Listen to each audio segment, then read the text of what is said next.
Yang pertama buat aku mesti ngomong kalau film ini awal ceritanya itu sangat memukau, tetapi makin lama makin biasa aja sih endingnya.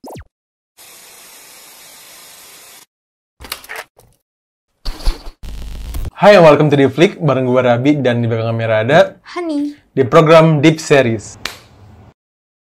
Deep Series adalah sebuah program di mana gue dan Hani akan membahas satu series yang sudah kita tonton pastinya. Jadi bisa bilang ini video perdana Deep Series Han ya. Masih program baru dari kita. Jadi kita coba dulu dengan format kayak gini nih. Pada video ini kita bahas series apa Han? Rencana Besar. Rencana Besar. Film ini baru banget dirilis yaitu tahun 2023 dengan genre drama, misteri, kriminal, dan thriller.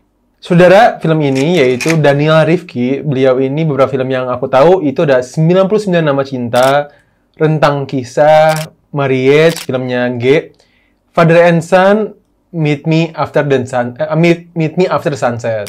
Kalau Hani? Kalau aku film Daniel Rifki yang udah aku tonton tuh sama Rentang Kisah, terus Melbourne Rewind juga udah nonton sih. Oh, filmnya Jovial ya? Kalau nggak salah. Iya. Oh iya, aku nonton juga Jovial. Udah sih itu aja sih itu film dia okay. yang pernah aku tonton ya. Nah, untuk para pemainnya yaitu ada Arswendi Bening Suara, Adipati Dolken, Prisia Nasution, Hanggini, Chio Kurniawan, dan Dwi Sasono.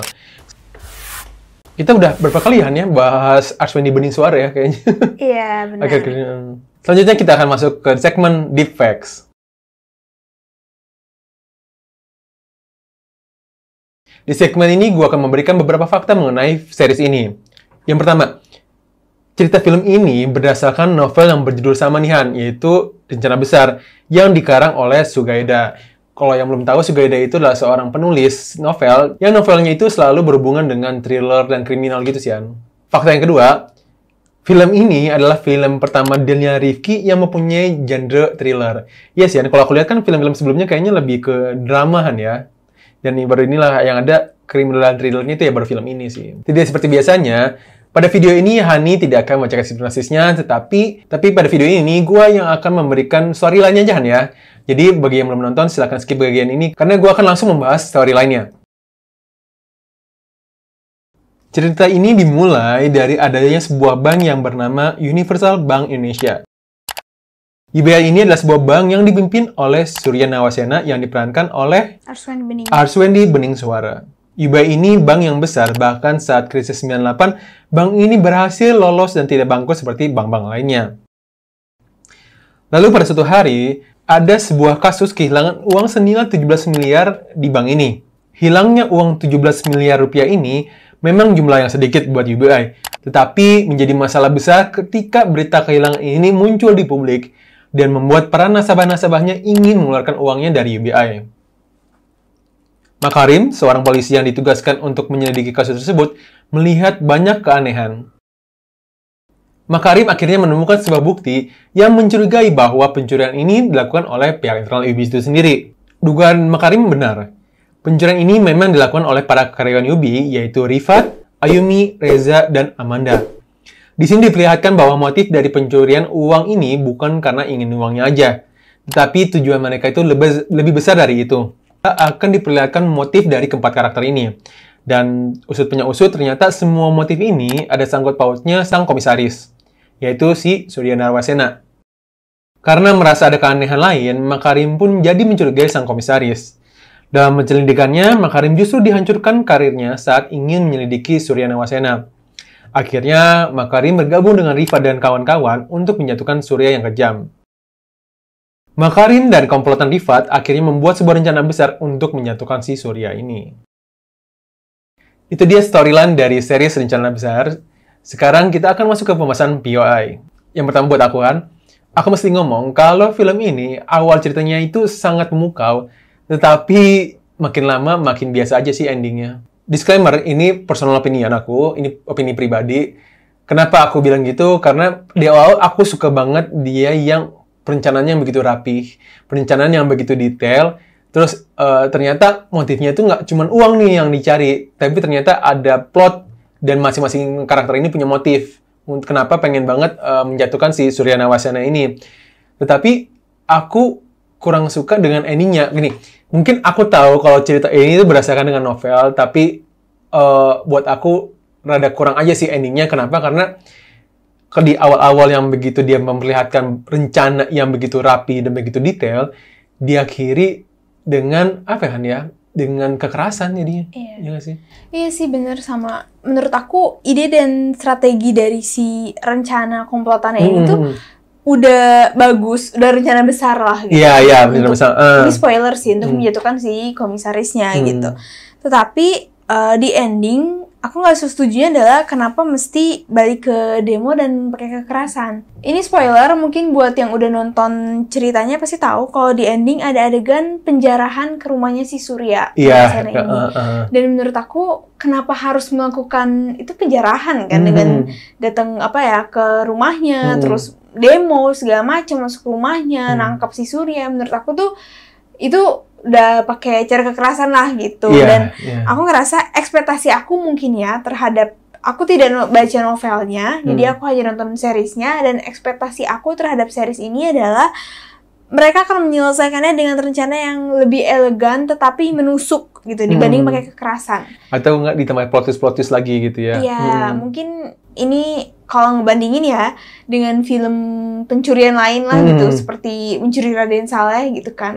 Nah itu kan mereka ditutup dengan endingnya emang mereka nggak pakai kekerasan tapi emang nusuk banget ke si Tio Pakusadewonya kan gitu sih menurut aku. Ya aku setuju sih. Sebenarnya aku kurang mengerti kenapa harus ada scene-scene penjarahan atau enggak scene-scene yang demo yang gini. Kalau misalkan lemparan api kan. Iya.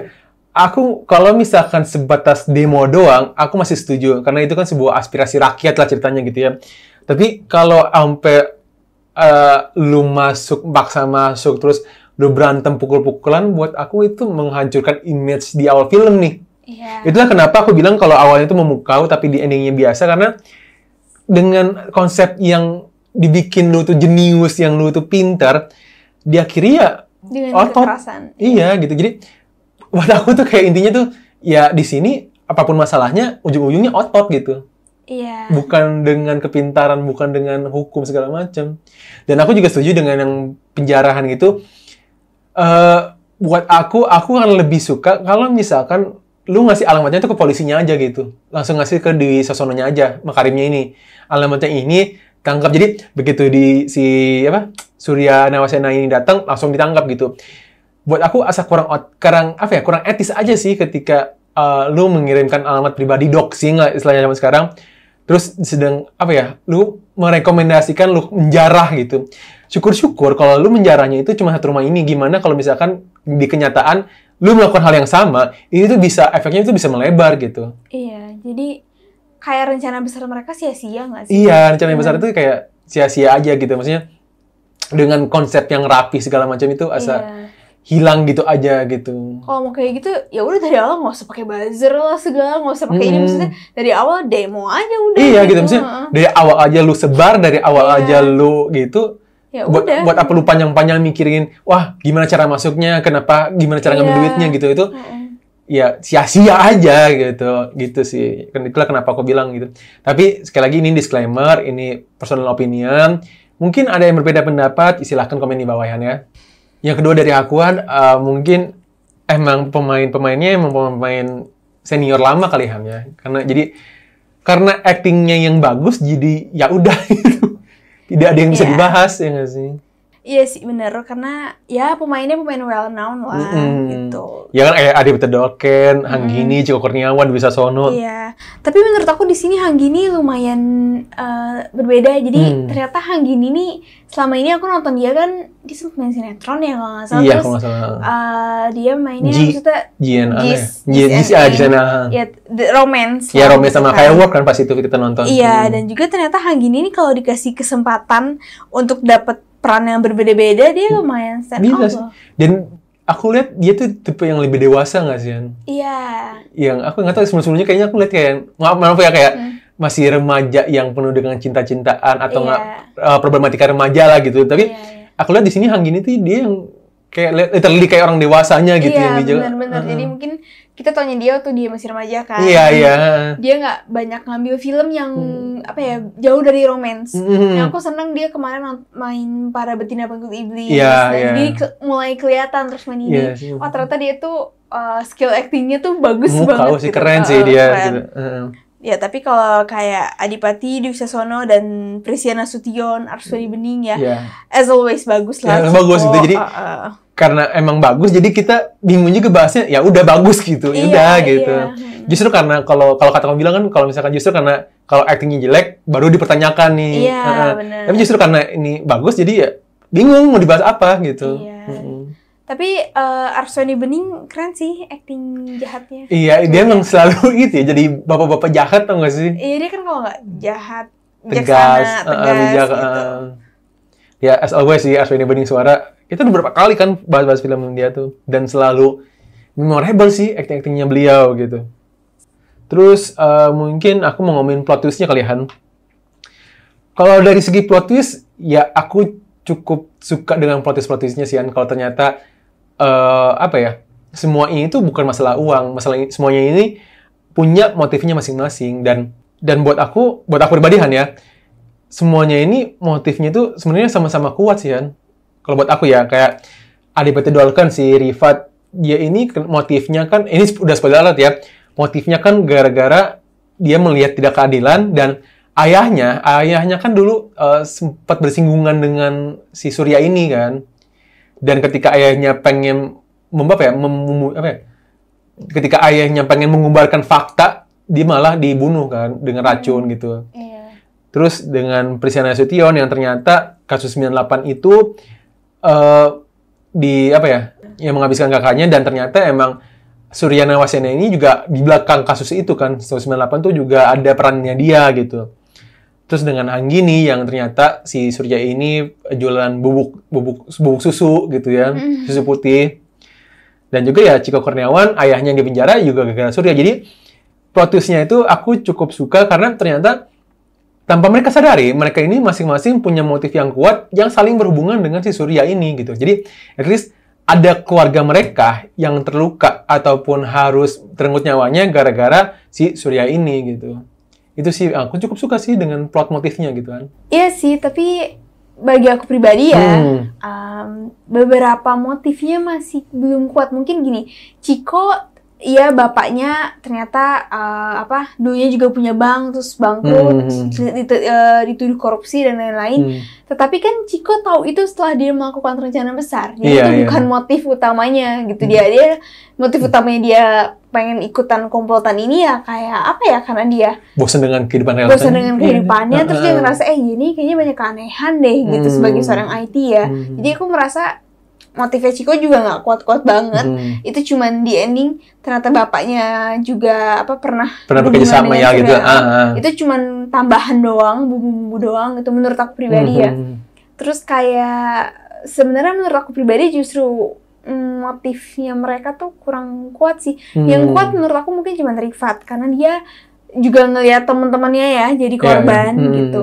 Sementara Prisia juga terlalu jujur menurut aku, cerita ini tuh agak maksain untuk disambung-sambung ke tahun 98. Iya. Menurut aku ya, karena kayak kenapa harus semaksa ini gitu. Dan aku, menurut aku tuh kayak terlalu disambungkan lah gitu. Dan agak nggak nyambung menurut aku ya. Ya itu sih, justru kalau menurut aku pribadi, motifnya kurang kuat. Menurut aku ya. Menurut Hani ya. Kayak. Terus paling ya terakhir dari aku nggak terlalu penting sih, kayak latar tempatnya ya cukup keren nggak sih pengambilan? Iya sih. Iya. Dia benar di bank museum Bang Mandiri. Jadi ya udah sih. Iya, jadi dia tuh kayak ngasih bukan gedung modern. Misalnya Bank Mandiri kan bukan jenis gedungnya, bukan interiornya bukan yang modern ya, zaman dulu gitu kan. Cuman ya cukup ngasih efek misteriusnya ya. Iya, cukup. Oke, mungkin sekian dari kita, Han ya. Kalau misalkan pagi yang belum nonton di mana, Han? Prime Video. Oke, itu sekian dari kita. So, we hope you guys enjoy this video. Thanks for watching and see you when I see you.